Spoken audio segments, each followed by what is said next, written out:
A few tankards later, Lestorius beckoned the barman over. "What can I do for you?" he said cheerily. "Drinks for my friends over there, whatever they are having," Lestorius replied.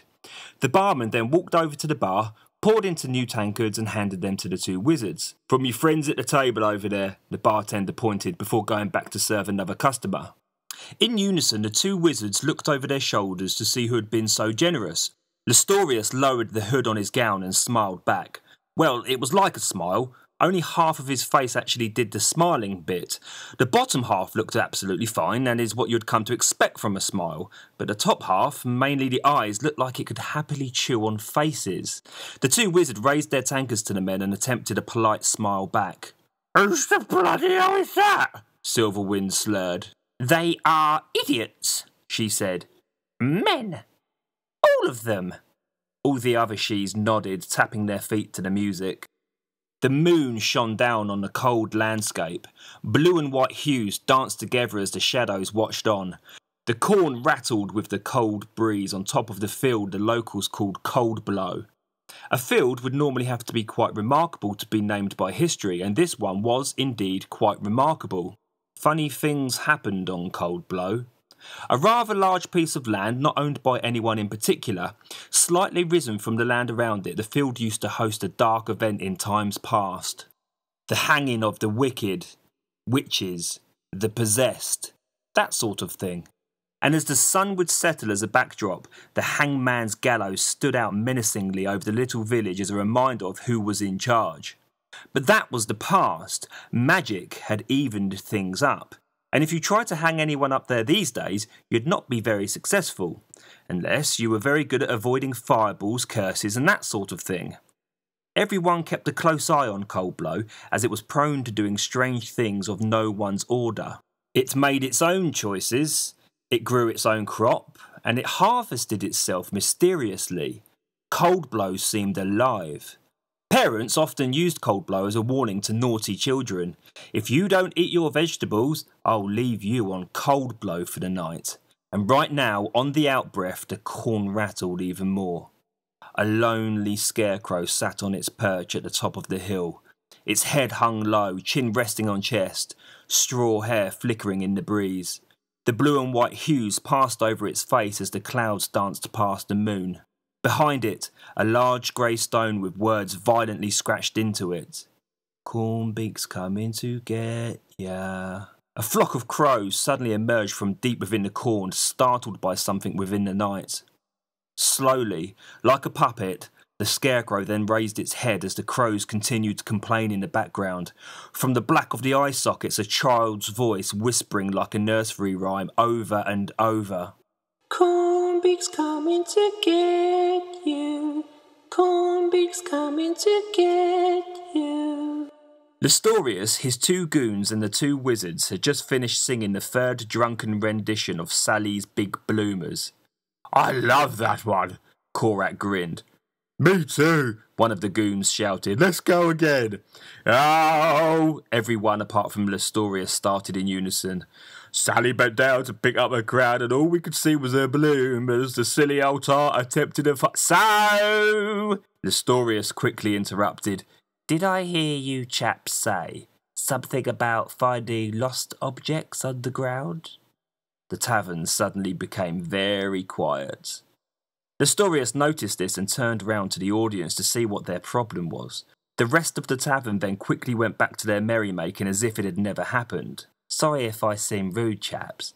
It's just that my old grandfather gave me a watch before he passed away," Lestorius slimed. "I loved that thing so much, and when I looked at it, it reminded me of him, you know.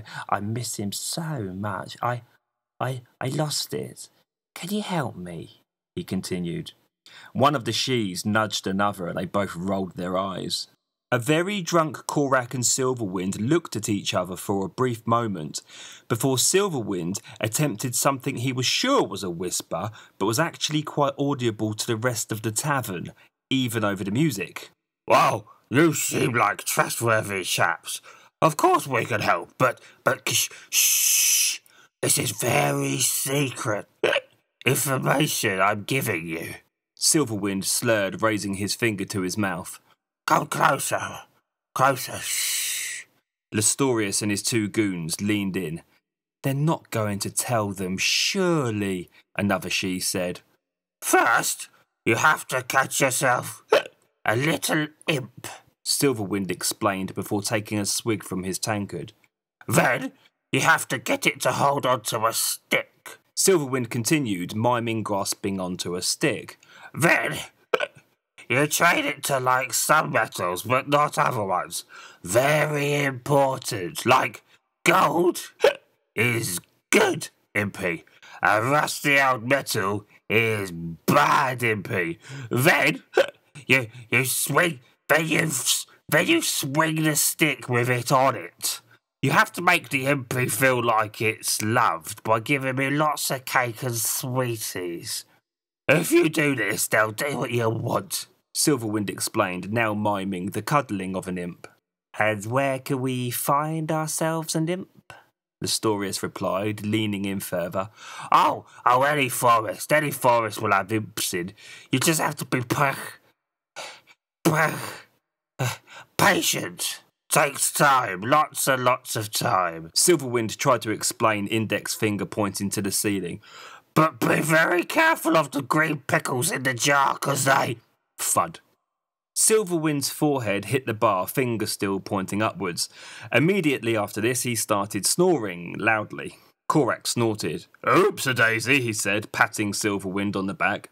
I just need to go outside to get the horses ready, he explained to the men. The wizard then got up off his stool, attempted to move forwards with his upper body as his lower body tried to go sideways and then walked into a wall. Confused, he quickly tried to figure out how the wall had got there so bloody quickly, but passed out and dropped to the floor before he could ask it. Immediately after this, he started snoring loudly. Unbelievable, she said, shaking her head. The other she's did the same. Lestorius got up off his stool and his two goons did the same. They then staggered to the big wooden door of the tavern, stepping over Korak on the way. Just as Lestorius was about to push the door open, a walking stick whipped out in front of him, blocking his way. At the end of the stick was an old lady at a big table with lots of other annoyed-looking women of varying ages.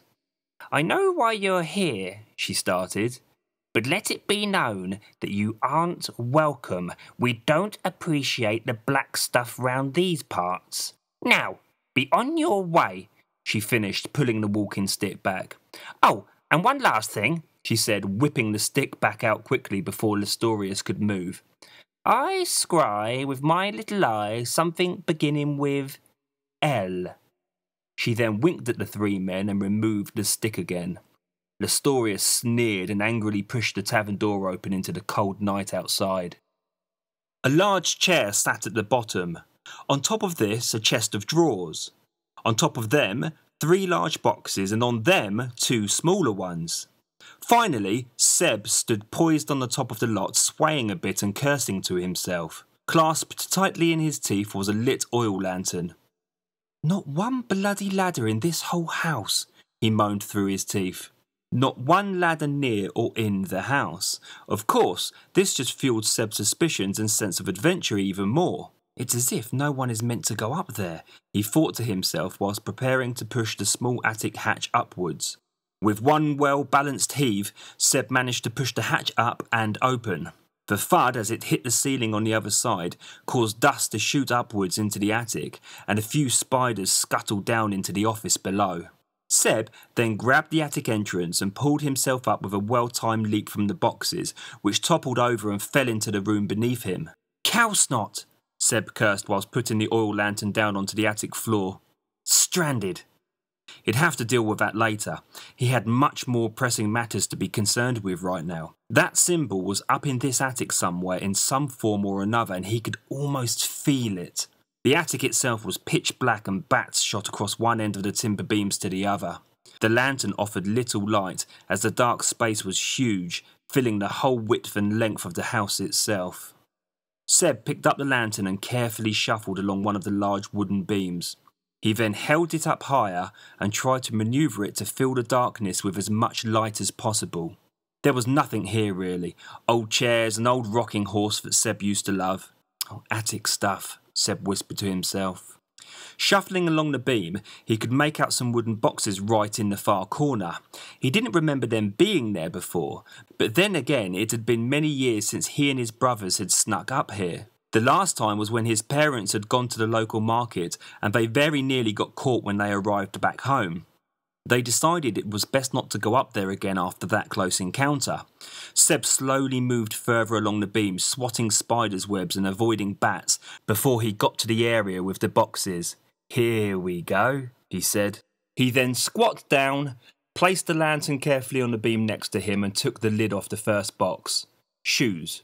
Old shoes. He then did the same with the next box. Dinner plates, then the last box. This was it.